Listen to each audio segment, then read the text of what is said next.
Hello, welcome back to Irish Football Fan TV. I'm delighted to be joined by Brighton and HoveAlbion and Republic of Ireland international Shane Duffy. Shane, firstly, thanks so much for giving up your time to have a chat with me. No problem. Hope you're well. All good, and yourself? Yeah, good. Trying to get through this and just crack on, and hopefully we can get back to football soon.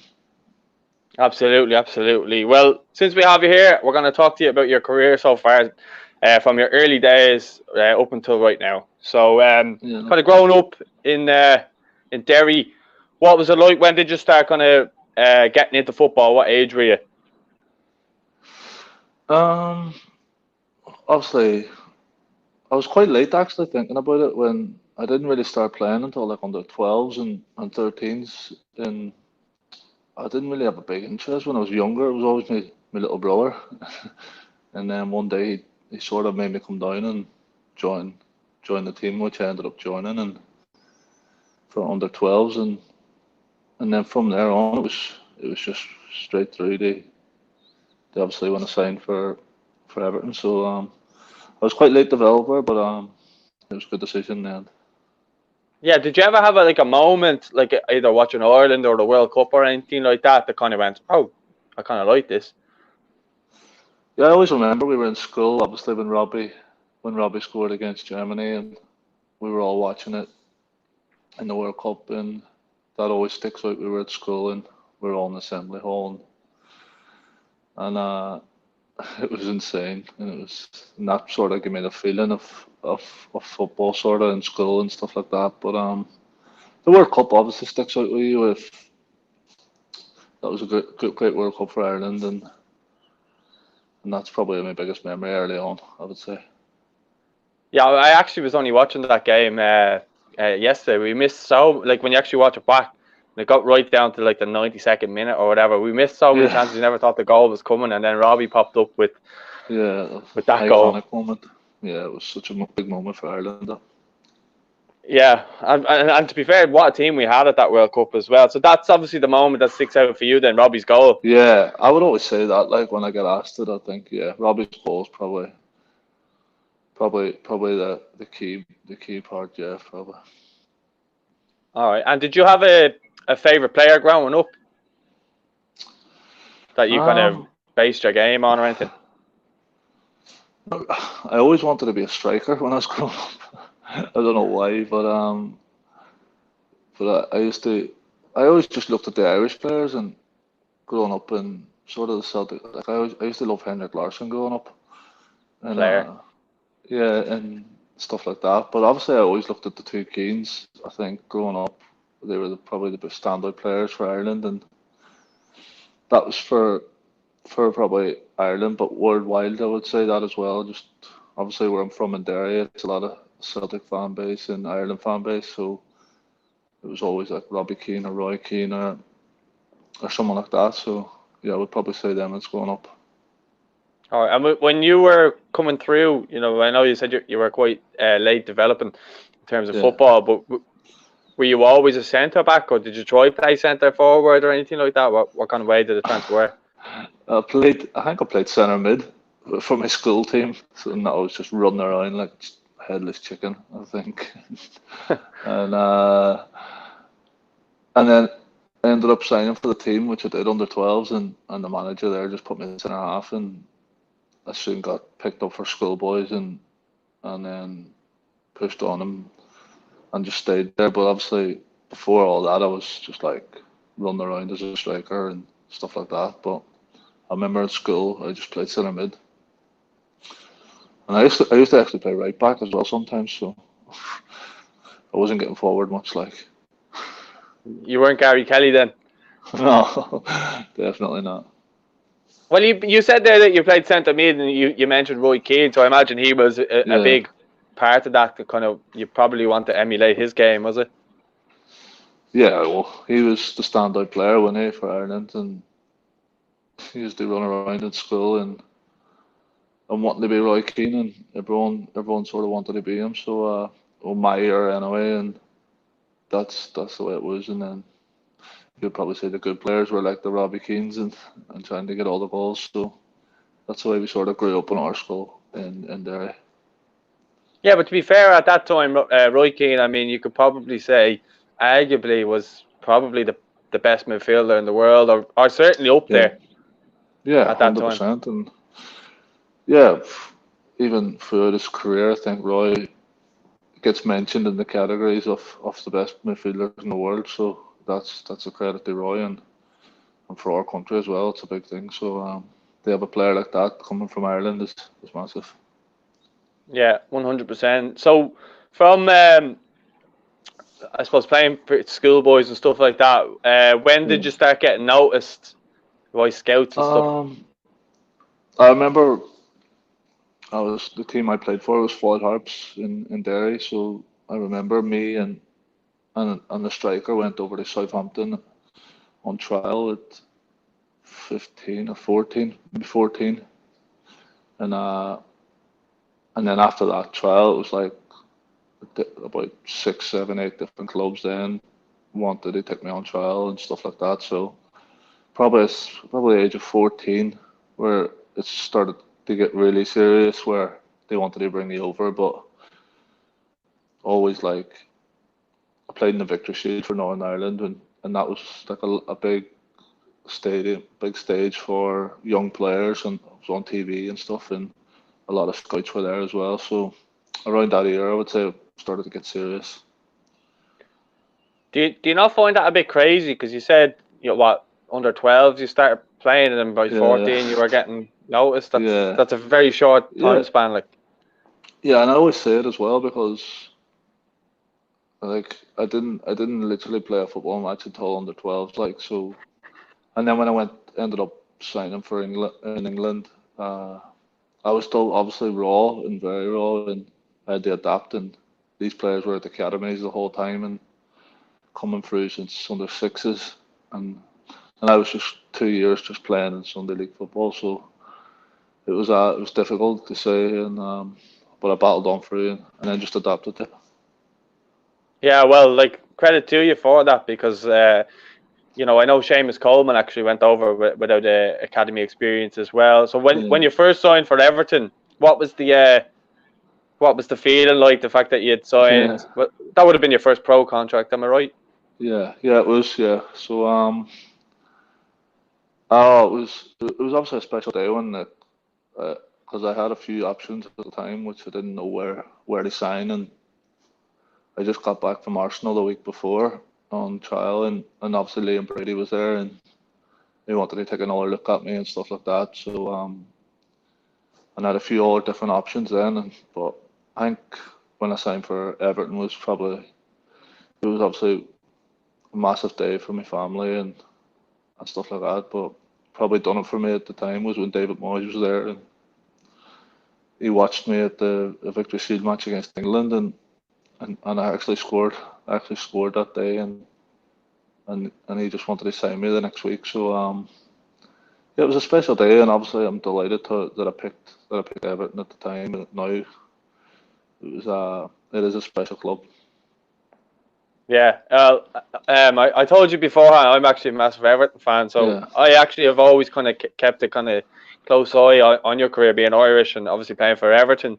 But David Moyes, you know, I thought he was a great manager at Everton, but more importantly, he played centre back as well. So it must have been nice yeah, that he kind of take a keen interest in you. Did he help improve bits of your game? yeah. I honestly I speak to Seamus about this as well, and he's got it. He probably won't mind me saying it, but I don't think we would be the players without David Moyes, like growing up at Everton, because he was so good for us as young players coming through, and he's obviously doesn't probably get the credit now that he deserves, but he installed that sort of hardness and toughness and mentality in the younger players coming through, and when you do get knocks and you get setbacks, like you can take it in the chin and sort of and move on and get better from it. But and I think that's always stick with me coming through the academies and reserves, and then eventually on the first team. But I don't think if it was any other manager, sort of didn't put that kind of influence on you as a young age. It was you see players fading away a lot. So I owe him a lot, and I'm obviously delighted that I picked that choice. Probably more than any other choice I had. Yeah, well, I think the move to Man United kind of soured things for him, unfortunately. I think everybody wanted to wish him well and see him do well there. But yeah, there's no doubt the stuff he did at Everton was fantastic. At the amount of times that they finished in Europe and in the top 6 under him with hardly any budget as well, it goes to show. Yeah, unbelievable job he done at Everton, and he probably left at the time where he had his strongest team as well. So it was a tough decision for him, but as I said, it's hard to turn down Man United, like, and I wish it went better for him, but obviously he's back in the Premier League now again. Yeah, well, what was it like for you? There was I kind of go back to leaders there, but there were so many big characters there at Everton at that time. I mean, there was Pienaar, Arteta. I'm gonna call them Cahill. Other people call him Cahill. Then you had who else? Phil Neville would have been there as well. Tim Howard. Tim Howard, Louis Saha. You had big players there, and it was Jags. I always remember.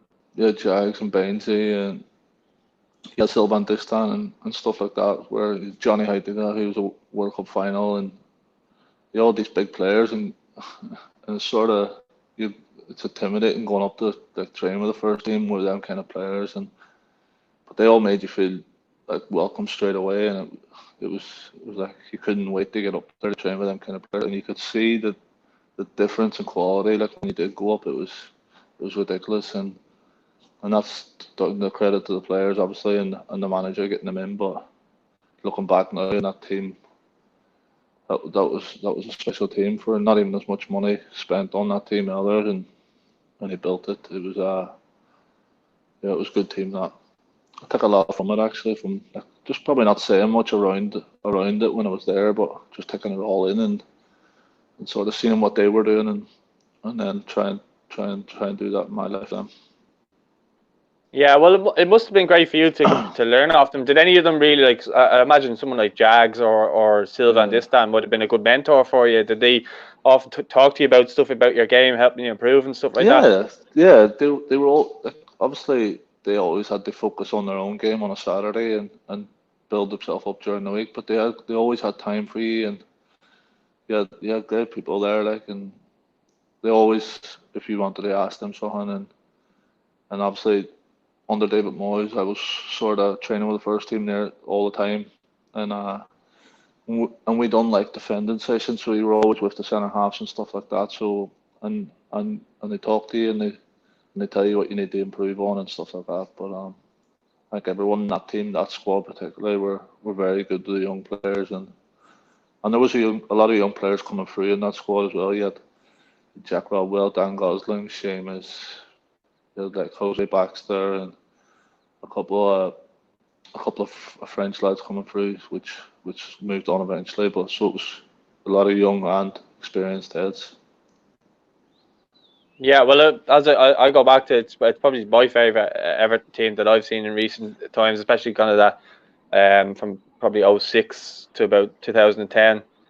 Yeah, that was a special team. But yeah, it was it's stayed me in good now for where it's took me in my career. I think learning off them kind of characters, especially, and them kind of players, obviously was a big eye opener for me, and try and get to their level, obviously. Yeah, well, I think it goes to show the team that David Moyes, or the defence rather, that David Moyes, built, because Baines and Coleman was still there, and up until a few weeks ago, I know Baines not so much, but they were still starting games, and to still be there nearly a decade later.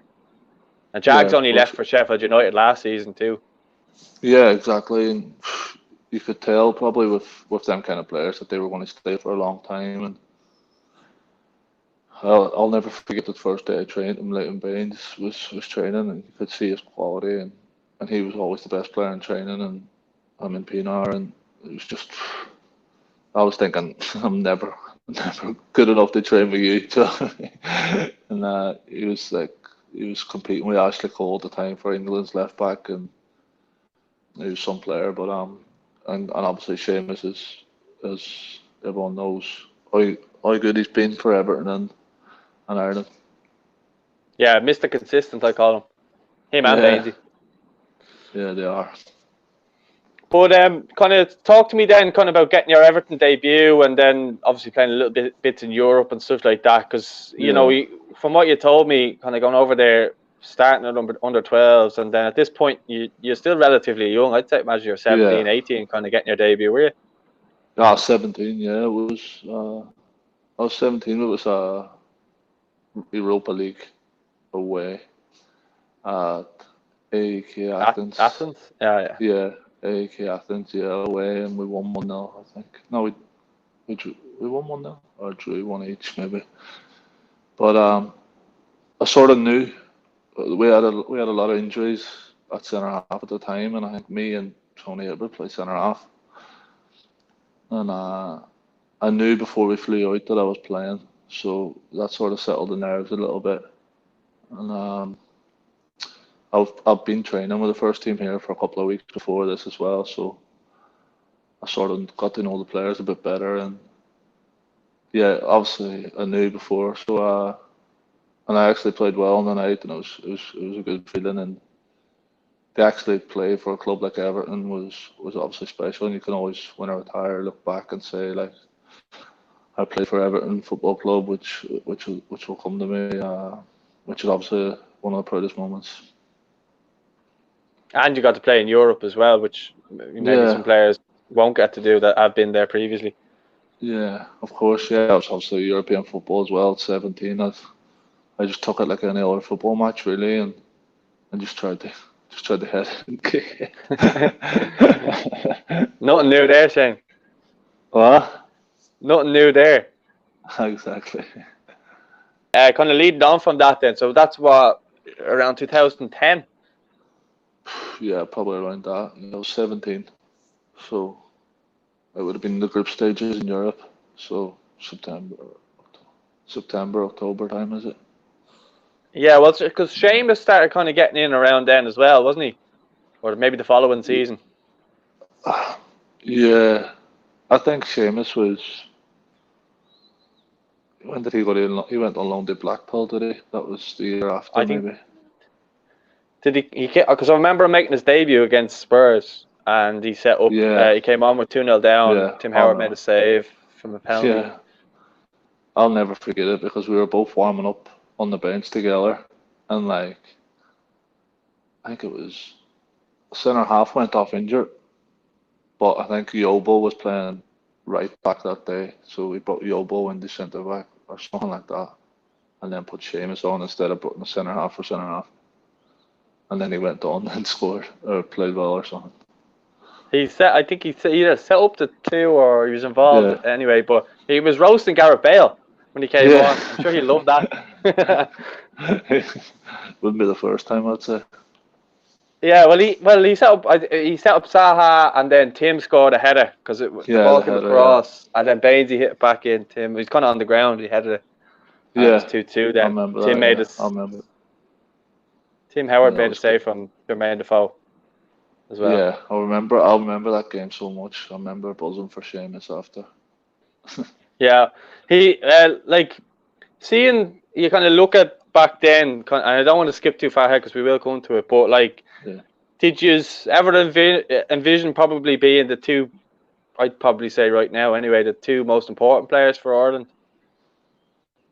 No, back then, no, and you still don't think like that. I don't think. Obviously, if you know where I'm from, and especially Seamus as well, like, we're from grounded families, and you never get too far ahead of yourself, sort of like that. And every time, and we always say it when we meet up, like, every time you get called up for Ireland, it's a blessing, and you can't take nothing for granted, and that's the way we look at it all the time. And even though Seamus is captain for Ireland, and he still treats it like his first cap and his first camp, and that's sort of the people. That's why he's such a good captain, and everyone looks at him by example. And he's been there, and I don't know how many times now, but when you get some players might come in after 10 caps thinking they're going to be there all the time, but and they sort of drop maybe a little bit. But and if you just look at Seamus, who's been captain how many times, and he's still like the first day he got in the Ireland camp. So that's sort of the way Seamus is. Yeah, well, you know, as you said, I think it goes back maybe to what you said about David Moyes and how he kind of brought you up in that sense. I think so. Yeah, well, I don't really want to touch on this for too long because it's a bit of a heartbreaking story. But around 2010, you had an accident in training. I watched the interview off the ball you did with Nathan. Speaking about, and how since then, like I've got to know your parents quite well, and kind of hearing the stuff that they had to go through while you obviously weren't in the situation to even realize. It's quite heartbreaking to hear what they had to kind of go through. But if you want to quickly say it in your own kind of words, feel free. Oh no, listen, it's something that life throws at you, and I think for me it's not really heartbreaking for me. It was heartbreaking more for my parents and my friends and family. Like, but as I said, I survived it. It was a bad collision, and these things make you. I always try and take some positives out of it, and say I'm still here and I still have a chance to go on and play for Ireland and play in the Premier League, and that's what I've got to do. But at the time, obviously, it was quite scary for my mum and dad. Obviously, I can't remember any of it, like, so I don't really know what happened, and that's the kind of stuff it is. But as I said, it's life. It throws stuff at you, and you've got to sort of take it on the chin and see how you react to it. And that's sort of what I've been trying to do. And I'm just very grateful for obviously the doctors and the hospitals and everyone at the time that gave me the chance to go on and play for Ireland and play, obviously, my dream to play in the Premier League, and that's what they've given me the chance to do, so I'll be forever grateful for that. Yeah, well, kind of in a more positive sense, you know, there was a great clip to that video where I'm not sure who's with your dad, but they got a phone call. Do you want to say that bit, because I think it's a nice touch on kind of a sad story. Obviously the doc was sitting with my dad, and they were just waiting for news, obviously, with the doctor, and they were sitting in I don't even know, it was a cafe where they got a cup of tea and something like that. It was Eddie Rockets, they said, I think. Yeah, Eddie Rockets, yeah, that was it. And they got the doc got the call saying that he's going to be okay and survived, and it was like they were celebrating the World Cup or something like that. So I think there was scenes in Eddie Rockets that night. So obviously a good moment for them, and they always talk about it when they see each other, which is obviously a good moment for them, obviously, for a tough situation. Yeah, well, and yeah, I kind of go back to, as I said, getting to know your mum and dad over the kind of last year and stuff like that, because I was kind of thinking of kind of what they were going through, and obviously yourself. Yeah. Well, I don't have kids, but you have kids yourself, so you can imagine what he was going through. But sorry, go on. Yeah, it's obviously very tough for them, so they've dealt with it well. Yeah, but it's great to see you in full health, and kind of what you've gone on to do, since then has been absolutely surreal, brilliant, like. Yeah, obviously that's what I said probably there now. When I come back, you've got to deal with these things and sort of don't let the setbacks win, and sort of get the other side of it. And I've had plenty of setbacks in my career, obviously, and it's how you react and try and prove people wrong all the time, and that's what I keep trying to do. Even this day, I'm still getting things wrong, but so I'm learning from them. Yeah, well, kind of. You were just switching over to play for the Republic at that point, wasn't it? That was your kind of first session, was it? Yeah, obviously that was the first camp. I actually was playing in the Premier League for Everton. I made my debut at Premier League debut at Spurs away, and then played Aston Villa at home. Then I played like 3 or 4 games in a row, and then obviously Trapattoni called me up for that. That was near the end of the season, so Trapattoni called me up sort of for like the B squad of before the full internationals came in. They had a little bit break, so I just swapped over from Northern Ireland. I was always doing that anyway, so that was in the pipeline. But that was when I got the call, and then went down to Dublin, and then that was it. And then I nearly died. So, Well, so it was it was a bit strange. yeah, well, it wasn't the most ideal of situations, but I suppose it's reaped its reward since. Kind of coming Yeah, back from the injury, I suppose we'll call it, rather yeah, than an accident. This has been a kind of a tale of your career. Your dad always says it to me that you're a very quick healer, like that. That yeah. injury should have taken months to get recover from, but you've recovered in that week or next week, was it? When was this for When the you got calf? back after the the hospital and stuff. No, it wasn't. It wasn't. Oh yeah, it was. I got home out after a week, but I should have been in the hospital a lot longer. That was the start of it. But it was just like being at home at hospital. That was a bad injury to recover from. I think probably from my own fault that I pushed that injury too quick, and sort of thought I could I could do everything could do, but I definitely came back too early from that injury, and I remember I done it in the summer, and then I was back in pre-season, like the Sligo Rovers away in Ireland and for Everton, and Was it Bose? no, that was after that. It was Oh, Sligo. sorry. It wasn't with the first team. It was Seamus. It was for Seamus, like a match for Seamus at, at Sligo, and that was my first game back, and I was so skinny, and I lost like a lot of muscle and stuff like that, and I rushed it, but I just kept telling the physios I was okay, I was fine, I was feeling good, but I knew on myself in my head I wasn't, so I sort of took a back step after that for another couple of weeks and tried to build myself up again, but I think it affected me really for about a year or two on the pitch where I had to get back to sort of being the same that I was, but as I said, that's just probably my personality and character. Just wanted to be out there. Yeah, was the only reason I said to you there about Bose is that was actually the first. Yeah, You won't remember, but that was the first time I ever met you. yeah, I remember that game. It was lashing time. Yeah, it was Arteta's last game, I think. Yeah, Um, I remember that. Yeah, he I left actually think ended. I'm to blame for him leaving because when he was walking away, I kind of pulled him back to get a picture with him, and he was like, "Don't pull me," and I was like, "Oh, sorry," because He's he a was nice going around guy, I signing think. autographs, signing autographs for people and stuff. Yeah, he's a nice guy, to be fair. He's a some player. Yeah, no, 100%, and I'm sure he'll go on to be a good manager too. Yeah, But kind of leading on from there, I recall like a couple of games where you were getting in as well. This is obviously after I think it was the 2012 season. Um, I remember the game you came on. You hit the bar against Fulham, I think it was, yeah. Blackburn or with a Fulham, header. yeah, yeah. Fulham, I think, One of yeah. those games, and you've been playing really well.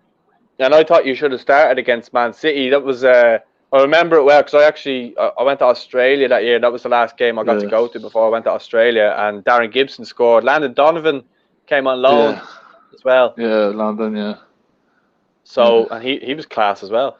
Um, yeah, but I remember that game thinking that I thought you should have started, and then Tony Hibbert came in, and then yeah. I don't really remember you getting in much after that. No, I That didn't. was I under didn't. David Moyes. I didn't. No, to be fair, that's going back to my story about David Moyes. He sort of knew, like, he probably thought, like, Man City were these players with Aguero and Tevez, and I was young, and I was like, I was still raw, and he thought maybe he just told me like, I don't really want to expose you in this kind of game yet, and it was like fair enough, and that's sort of what he was sort of protecting me at the same time in case went out there and I had a bad game and it ruined the rest of my career, sort of like where it could have been a bad day. But as I said, I trusted David Moyes to make the right decision on the day, and obviously he did because we won, and that was Kept the it. clean But sheet. Yeah, exactly. And I think Tony Abreu got man of the match that day. So yeah, as I said, he sort of that's sort of the respect he had with every player in that change room. And no one would argue with him, and that was the decision. And then I didn't really take it bad, like oh, I should be playing. I was like, all right, I'm just buzzing to be even around this team. Do you know what I mean? Yeah. And I was like, am I going to be on the bench then? Do you know what I mean? So I was just like, that was just one of them moments where you just pinch yourself and look at the players you're with, and that's what you do at that time. I And then I remember ended up, David Silva. yeah, Sorry, go on. yeah. I think I remember I went out on loan then after that, so that's why I probably didn't get more game time. Yeah, well, I just remember David Silva that night was frightening. He was so good. Oh, still is. Yeah, he's unbelievable. He's probably my Yeah, favorite player in that position. Probably De Bruyne is probably taking over now, but yeah, yeah, well, like from a selfish point of view, I was thinking more so. I thought you should have been playing because you were yeah, Irish, playing for Everton and stuff like that. But obviously, David Moyes knew best at the time, and that was proven yeah, by the result. yeah. Of course, yeah. So just got to crack on. Yeah. Well, from that kind of that point, you spoke about loan moves, and we'll just kind of go briefly through a couple of the loan moves, Yeah, how you got on with them because they were very kind of short spells, weren't they?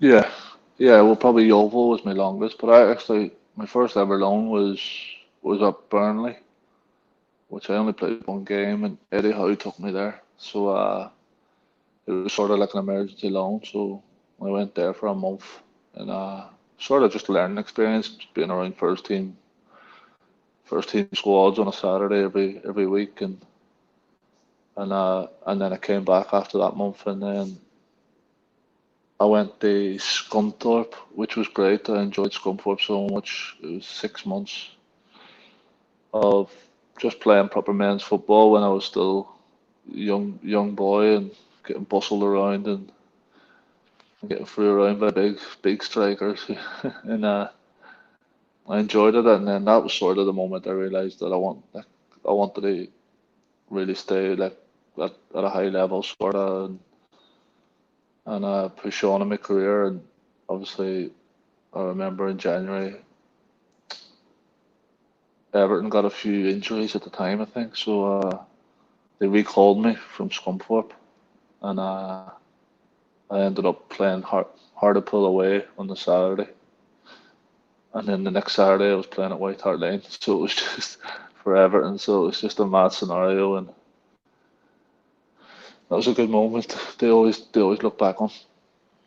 Yeah, well, I think that's kind of those learning experience. John Egan spoke about having to go out loan a couple of times as well to kind of get that experience against, I suppose, men in the lower leagues fighting. That's their livelihood, fighting for Yeah, everything, you know. yeah, of course. It means everything. So that was probably an eye opener as well for me, with how like every point matters, and that's sort of, you don't really realize that in academy football and on reserve football, and it was a real eye opener. Really, they fight for everything, and if you're not at it, they'll tell you, and then and you get found out straight away. Yeah, well, and Aaron Connolly said it as well when he went on loan to Luton. Like you don't realise, but you know the standard. And he said to go from there to playing against Spurs, you never would have thought. Like he said, playing with Luton, he never would have thought that he'd been scored two against Spurs Yeah, the next season. You know, so yeah, no, yeah, I suppose it's all a gradual thing, really, isn't it? yeah, of course it is. Yeah, Well, and kind then of. yeah, Sorry, Shane, go on. sorry. No, what I was just saying. Then obviously I went to Yeovil then, and for my first full season of football, and that was what sort of made me kick on then for the next chapter of my career. And I assume that the Yeovil season was David Moyes' last season, and then Roberto came in. It was Roberto's first season. Okay, and Yeah, so he then said so I done pre-season with Everton, then Roberto sent me there. okay, so then the following season you came back then, and then it was that when you moved to Blackburn. Yeah, That was it. 2 seasons with him and just 2 pre-seasons with Roberto. That was it. Okay, well, in 2014 you made your debut for Ireland. What was that like before we move on to Blackburn?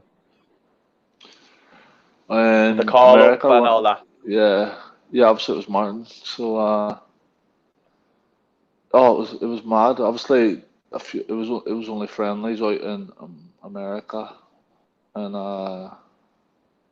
it was just before the World Cup, I think. So, I obviously didn't expect it, and Martin used to name like quite a big squad, and I got named in the provisional one.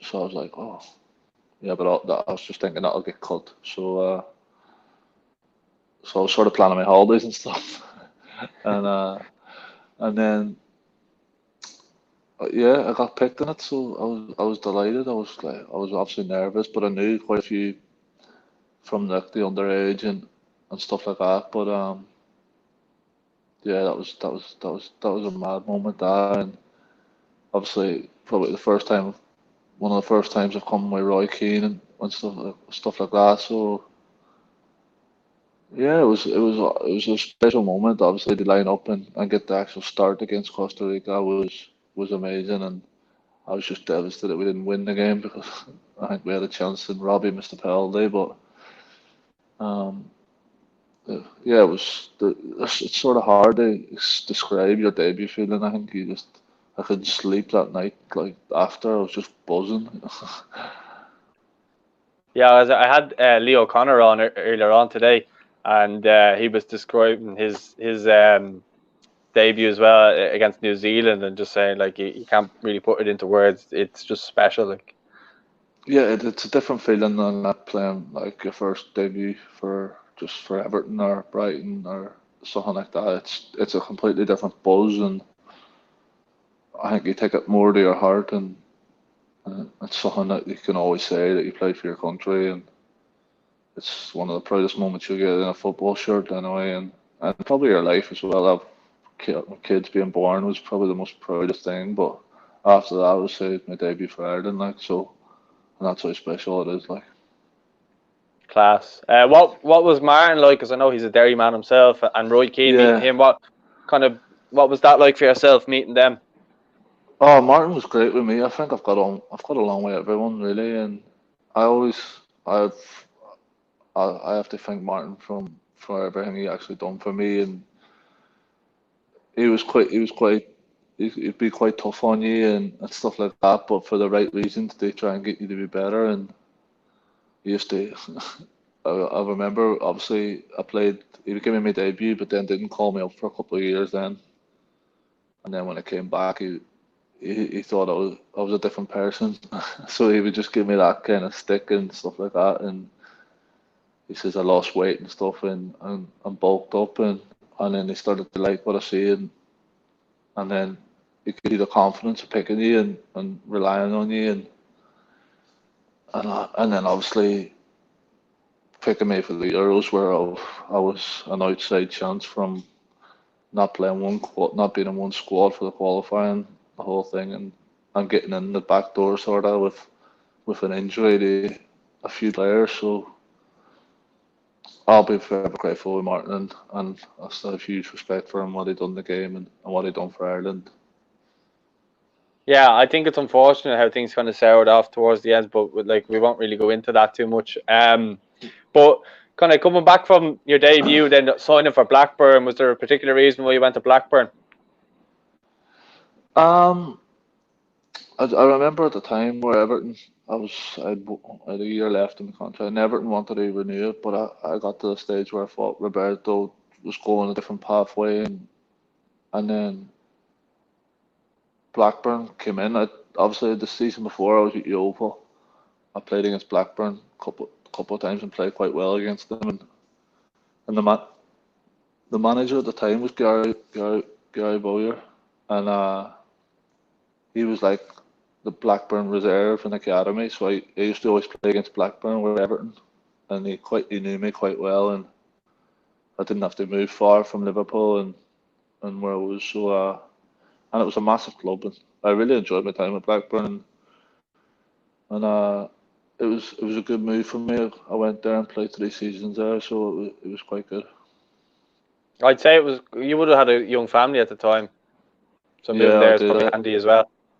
Yeah, it was great. We still lived in Liverpool, and we just travelled, which was half an hour, 40 minutes, and there's a few players in Liverpool as well, so who were playing for Blackburn as well. So it was good. So we just shared and stuff like that. But yeah, it was good. We enjoyed it. We had a good team at the time. We could have done better with 4 team, I think. They've gone on to play Premier League players, but I was disappointed we didn't sort of get playoffs at least with that Blackburn team. Yeah, a big club as well. Like obviously, we Yeah, remember '95 and so on, but they still are a really big club. yeah, huge club, yeah, and I hope we see them back in the Premier League someday. And I had a great time there. It was absolutely difficult how it ended all, but I actually enjoyed my time at Blackburn. Yeah, well, kind of leading from there, you moved to Brighton, and then was it that season then with Brighton you got called into the Yeah. Euro squad? No, no. It was the last year at Blackburn. I went to the Euros playing for Blackburn. Sorry. Yeah, Okay, well, talk me through your um, Euros debut against Italy. What a game! yeah, yeah. It And was what that did you was a know you going into that game that you were going to be starting, no, or not at anything like that? all. No, it was the maddest sort of minute of my life when he told me. Like the way I think, obviously, the way Martin was, and Martin would not give you a little hint Yeah, or it's nothing. been documented. Yeah. Yeah, so I always thought like if it was my first time ever in a squad with Martin, I would thought no chance of playing. But I was around him a few times before in friendlies, and all the lads used to always tell me just be ready because you never know. So I did prepare like I might have a chance, but I thought at the time, I thought there might be one change, like a centre half, because he might change it like that. But I never thought he'd make two. And so he names his team, and I was sitting beside James McLean, like the numbers was 11, 12, and I just looked at him and thought, did he just say me? Like that? And I was just like, and he's like, the starting big man, and I was like, Jesus. You know what I mean? Like, and I was like, What a and it moment! was oh, and like obviously everyone was coming up to you and sort of saying, come on, like, and I was probably the best thing happened to me was him telling me so short notice because I wouldn't be able to sleep the night before. I would have been texting everyone and everyone would have been talking and I would have probably seen it all. And for it just to happen so quick before the game, I had no one to talk to, or I just text my dad and said I'm playing, and then turn my phone off. So no one knew. So Yeah, no distractions or anything either. So that's yeah, brilliant. yeah, it was perfect. And what a night, what a day, what a game. I actually remember the game. I started quite shaky. I was so nervous. And like I tried to do a back pass to Randolph and went straight out for a corner and I was like, oh. But then the more and more I got into the game, I was enjoying it and thriving off it. What was, when you see that ball go to Wezo, what was running Yeah, through your mind? I was knackered. I couldn't get up. Nah, to be fair, I think we just missed it. Was it Wes missed a chance Yeah, yeah. just before? And I just remember falling to the floor actually, and I thought that was it. And then obviously Aiden picked the ball up, didn't he? Off Robbie, I think, and then played it out to Wezo, and I don't think Wes could even reach from there to find him. But that's the player Wes is. You can just see like any other player that their heads down and affected with a miss, but what a player Wezo was, and they picked Robbie out from there and some header, and that was some moment that, and no, I haven't had one since. I don't think You have which? I haven't had a moment like that since. Oh, sorry, yeah. Yeah, Yeah, well, so like from a player being on the pitch in that moment, what was it? Were you able to take it all in, or did you just jump on top of the lads, or what? I done a knee slide in the grip and I got cramp. I got cramp with my two calves, and I was like, and then I was just sort of like celebrating with the fans a little bit, and then I realised there was still time to play, and I was thinking, oh Jesus, like I hope it's not this long, like, and it wasn't, but it felt like a good hour the last 5 minutes, and I was just like, but nah, it was like after it was special going around the pitch. I remember going around with James and just realising where we both come from, sort of like in Derry, and they thrive off all the fans, and especially to get out of the group it was amazing feeling, and it's something I'll always be proud to say to my kids and hopefully grandchildren as well, like. Yeah, and you know, I think you won't mind me saying, but the Derry supporters branch, they always take huge pride in yourself and James being from Derry, playing for the national team, you know. Yeah, they're great, and they're great with my family as well, and they always look after them, and I think they enjoy the crack with them and that as well. So it's yeah, they're proud of anyone coming from Derry, and also we've got two, and you still got people who played for Ireland as well, and we've got some young players coming through from Derry, and hopefully the more we get through from this city is more the better. Yeah, 100%, and I'd like to second what you said. They're great people, especially the lads who run it. So it's always great to catch up with them as well. But moving on to the France game, what did you know again with that game? Did you know that you were going to be starting, or was it? I know he doesn't tell you till an hour before kickoff, but did you have an inkling? No, we didn't. I thought like I played well against Italy, and I thought, yeah, I've got, hopefully, like, I'm playing here, like, but he still didn't tell us the same until we got to the stadium. But I had a more feeling that I thought I was going to be playing, like, and so I sort of prepared myself over the next few days that I was playing, instead, where probably the Italy game I was just like delighted to be in the squad, sort of like that. But yeah, the France game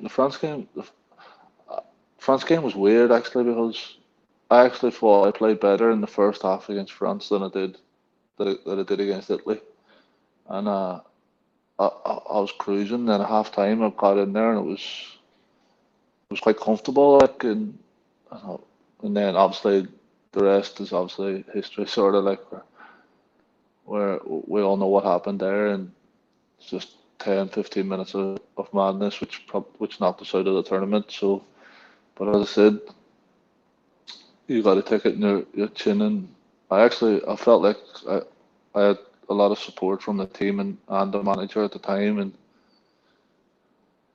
obviously you don't mean to do stuff like that on purpose and get sent off and stuff like that, but that's You how I took one for the reacted. team, in my opinion. No, I don't know. It's just it happens so quick against them kind of players. It's just if you switch off, they punish you, and that's what we did. But it's how you react to it, and I felt like I did react to it quite well over the next couple of seasons, and didn't let it get to me, and tried to.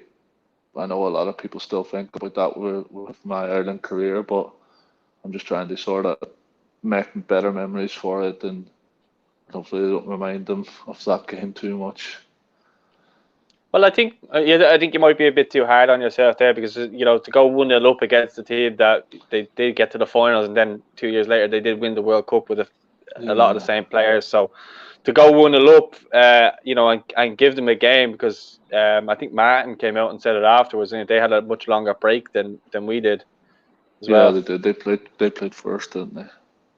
So, but it didn't matter. It's supposed to, whatever was meant to happen happened. I always believe in, and hopefully we get them someday soon, and we can get revenge. Yeah, well, that's it. That's the way I look now. Well, off the back of that Euros, then you signed for Brighton. Yeah. Oh, so Sorry, yeah, you tell me in your own words. yeah, it was obviously I felt like the right time was to move from Blackburn, and I had a few offers from a few clubs, and from Blackburn obviously they didn't want to sell me, or they didn't feel like they got the right money for me, so it sort of dragged on, and my head probably weren't in a good place at the end of Blackburn. But obviously Chris tried to sign me the year before at Brighton, so they came back in, and then they finally got to it, and I was delighted. So and Chris, and that first season we went and got promoted. So it was the best. It was one of the best decisions I made of going to Brighton. And what was Chris Hughton like for you? Obviously, being Irish, and the fact that he's an absolute legend in Irish football. What was it like that someone like him wanted you? You obviously must have felt like, I know you spoke about the Euros there, and you kind of sounded a little bit deflated from that. But the fact that he was coming in there and looking to get you, you must have felt really good about yourself then. Yeah, it was mad because like obviously you always think like Chris Hughton, and obviously as an Irishman, like it's when he wants you, it's a good feeling, and he was great. He used to love it when I went away with Ireland and find out like everything about who's still there and what's it like, and he loved playing for Ireland, and so he was obviously proud of me going to represent Ireland as well, and he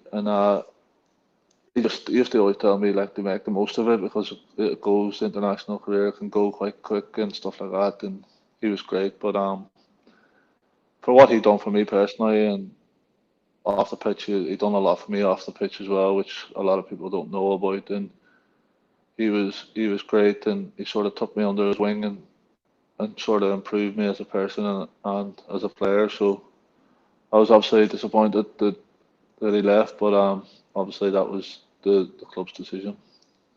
Yeah, exactly. Well, kind of going on from when Chris Hughton kind of came in, it was when you, I suppose, really started to establish yourself in the Irish team.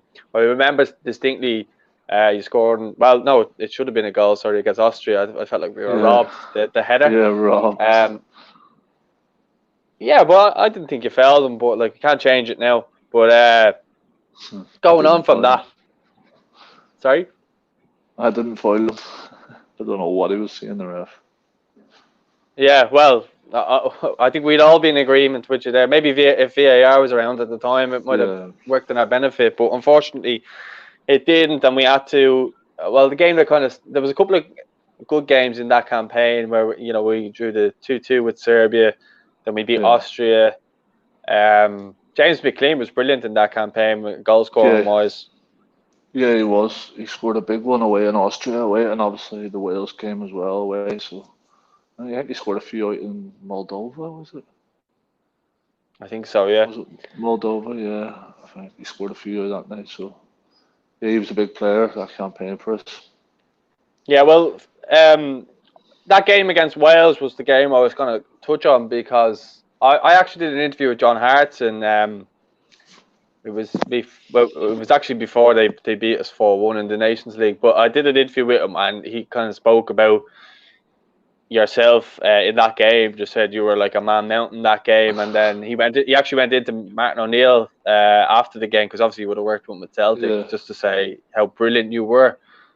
Yeah, that was obviously nice to hear. Like, but it was just one of them games, I think, where we were sort of getting in. It was a tough game for us. We sort of just had to sit back and defend, and they had a good team, and we sort of soaked up the pressure early on in the game. I remember like making a few blocks and tackles and stuff like that, and then obviously when James scored, it was we sort of said let's just try and take this 1-0, and we camped up, and they were throwing balls in the box and shots everywhere, and it was just one of them games for me where everything sort of hit me and I blocked it and stuff like that. So them games are sort of memorable, I would say, and looking back on, they're probably better than the ones we win 5-0 sort of.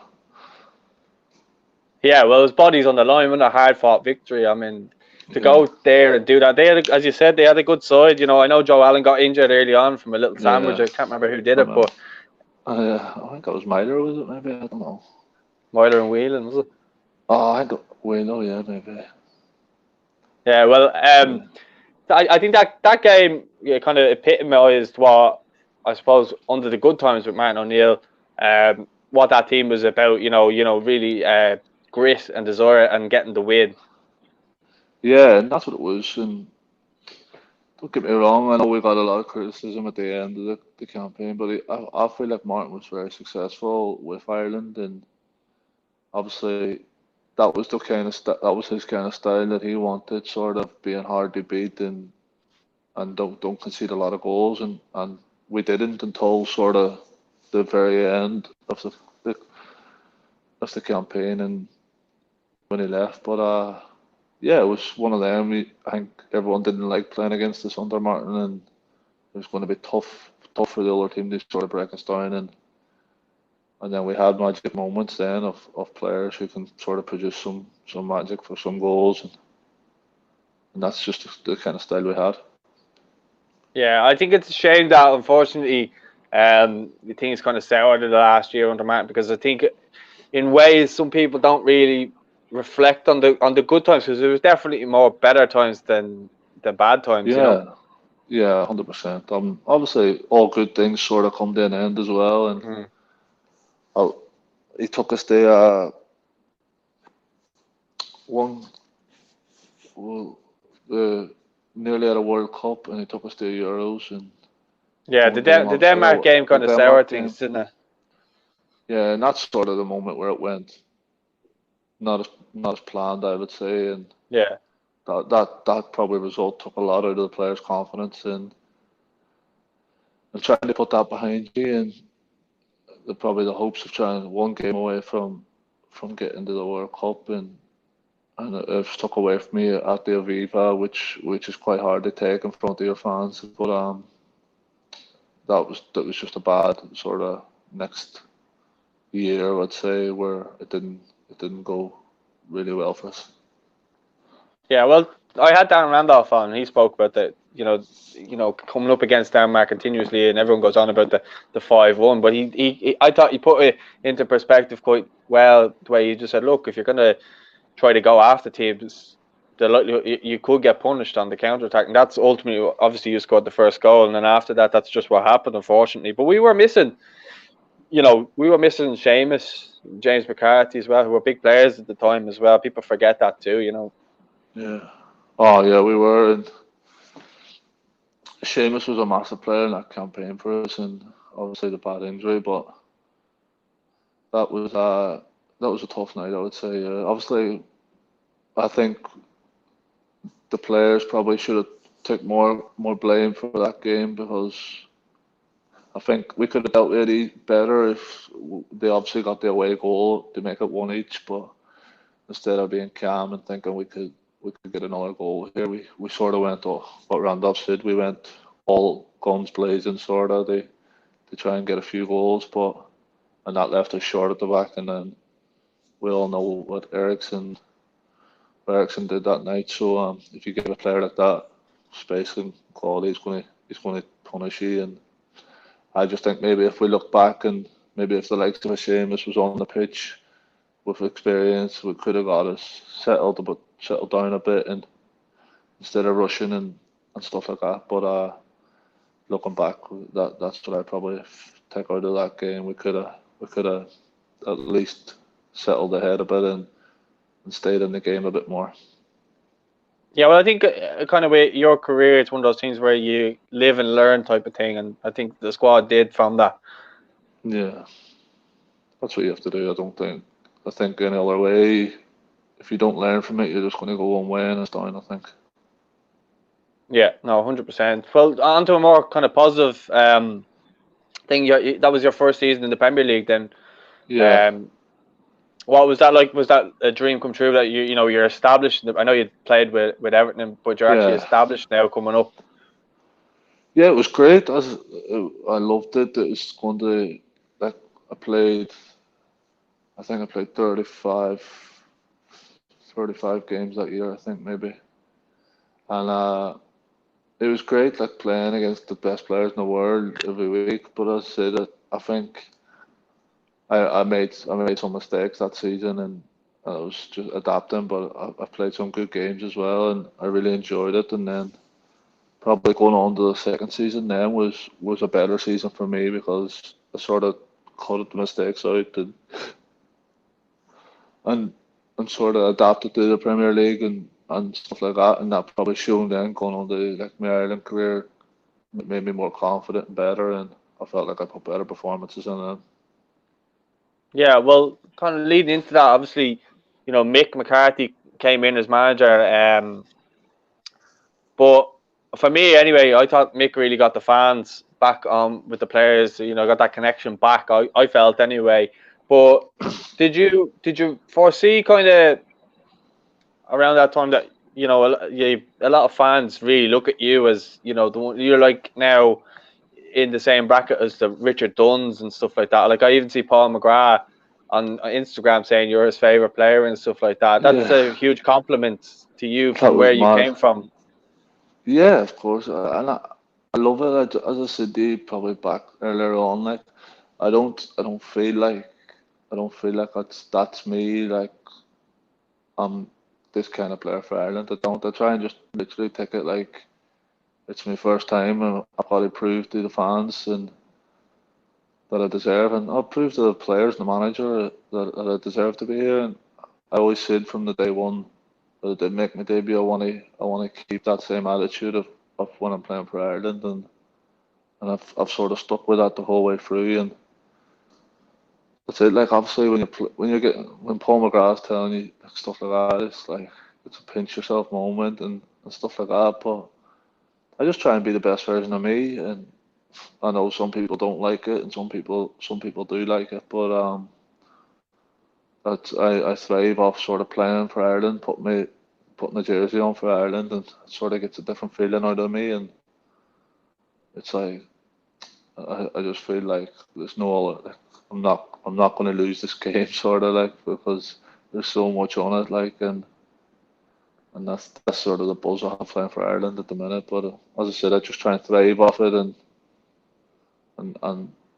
try and do as best as I can. Yeah, well, I'm gonna just go quickly through the campaign and stuff because I've kept you for like longer than an hour here. So thank you so much Yeah, for your time. no worries. Well, just kind of quickly through the campaign, and under Mick, what he was like for yourself. I know you're a big fan of his. I was as Yeah, well. I loved it, and I I loved it honestly, and obviously Terry Connor as well came in and Alan Kelly and stuff like that, and it was such a good field camp. Obviously, we had a tough time before the last season with Martin, but it wasn't that way. We always had tough times, but he just brought that, and a few ex-players they always say how good Mick was, man management and stuff like that, and I really thrived under it. I loved it, and he sort of knew what I was about, and the kind of centre half that sort of that he was, I'd say, and and that's what he sort of just said to me. He just said things, keeps things basic as possible, and just do what you do and keep that ball out of the net, and kept it simple for me, which was great, and obviously give you an arm around everyone's shoulder. Training was fun, training was enjoyable. Everyone enjoyed the hotel, everyone enjoyed the travelling, and it was a shame we didn't get to finish off the job with him and to take us to the Euros, and which I'm disappointed for him. But obviously these circumstances in the world now is uncontrollable. So he's done, as I said, another great job for Ireland, and obviously I wish him well. Yeah, I think people are quick to kind of put down what his achievements in this campaign, but I think the number one thing that needed to be kind of brought back was that bond between the players and the fans. And I think that's Yeah. back now, and I think he did that. Yeah, I would say that. I would say obviously the end of Martin, the fans were sort of getting frustrated and a little bit annoyed. So Mick come in and getting everyone back, and as I said, we only lost one One, game, one game. one game under Mick. So and obviously we're still in a playoff. I know it's not the way we wanted to go, but we still have a chance to get the European Championship. So I think it was a good job, and that he's done. Yeah, and just kind of quickly, obviously, you're quite close with Aaron Connolly and stuff like that, and you spoke earlier about other players bringing you through and having that influence. He cannot speak highly enough of you, Jason Malumbi and a couple of other players. Is that something you just kind of took upon yourself to say, you know what, these Irish lads are going to look after them because they're in here now with us? Yeah, well, obviously you sort of look out for your own straight away, and that's what I've sort of done. Jason's gone out on loan, but Jason was with us last year, probably before Aaron. Aaron broke free, and Jason was the same, but he obviously went out on loan to play games this year, and he will be a top midfielder for Ireland, like. And Aaron is just Aaron. I've took sort of, not just me, I think a couple of the senior ones in the Brighton team have sort of took after him, and sort of said like he's still young, and a lot's coming to him quite quick, and just they don't not fall down the sort of wrong pathway, and try and keep him on the right level. But he's been great. He's been a fresh air to the Brighton team and the Ireland team, and I've got a lot of respect for him already, and I just we're all hopeful that he can go on to be what everyone thinks he's going to be for Ireland, especially, and he's got everything to be one of the great strikers for Ireland if he keeps his head right and keeps it focused, and don't know no like distractions. So we've all got high hopes on him, and he's a great lad as well, which also helps, and he's got respect from a lot of senior players in the dressing room already at Brighton. So that's the kind of guy he is, and we're just all hoping that he keeps it going. Yeah, well, from talking to him, he what you just said there, like he does seem to have that confidence about him where he does want to be, without being arrogant, he wants to be remembered as, someone like a Robbie Keane or something, which is a great aspiration to have. Yeah, of course, and I think he's always had that confidence of being the sort of best player in his age, and growing up, and you sort of forget how young he is, like, and it's his first ever season, sort of like football wise, and men's football. He went to Luton for a couple of months but didn't play, but so it's all, as I said before, it's happened to him quick, and he always scored goals, and that's what he will do, and he'll thrive, and he's thriving under the new manager at Brighton, who really trusts him. He's just had a few little niggles of injuries, which if he gets that right, he'll be back on scoring again. Yeah, and hopefully the 2 years are going. Well, I don't know what the story is with football, if it's going to continue or not, but hopefully, whenever that does get back up and running, that you're both successful with Brighton. But just wanted to ask you, I've kept you for over an hour again. I'm sorry, but I've really enjoyed this chat. No worries. I'm just going to get a couple of fans' questions up, and then I'll let you go. No problem. Hello Shane, it's Brooks HD here. Listen, I have a question for you. Who was the hardest player you've ever had to defend against? Now, as I said, I have my own answer for this. I've seen Euro 2016, but yeah, it was just very interesting. Love you, lad. Absolute massive fan. Brooksy, yeah, keep doing your work with the YouTube channel. I'll see you on Twitter and stuff, so keep going. And the hardest player, obviously, a lot of people do say like Griezmann and stuff like that, but actually, I would say Aguero for me has been the toughest to mark. Sort of in like over a couple of seasons playing against him now, you just like, you know what you're in for when you're playing Man City. It's a nightmare to play against. But like I would say as well, Aguero. But on a one-off, we played against France away, and Mbappe was playing that day, and he was a nightmare that game as well. So one of them two. John Egan said Mane or De Bruyne. So Mane or De Bruyne. Aguero for me. Every time we play against him, he scores. Yeah, he is something else. But this young lad, Rory, has a question for you now. Yeah, alright, Shane, Rory here. I just have a quick question for you, and the question is, who has been the best player you've played with for Ireland and at club level? Rory, the best player for Ireland. it's hard to probably look past Robbie Keane with Ireland. I know he was at the end of his career, sort of in the last Euros we went to, but I can't look past anyone than him. Sort of like I would probably put Seamus there as well, just from growing up with him and sort of following an example off him. But the best player I would probably say is Robbie Keane at international level and club level.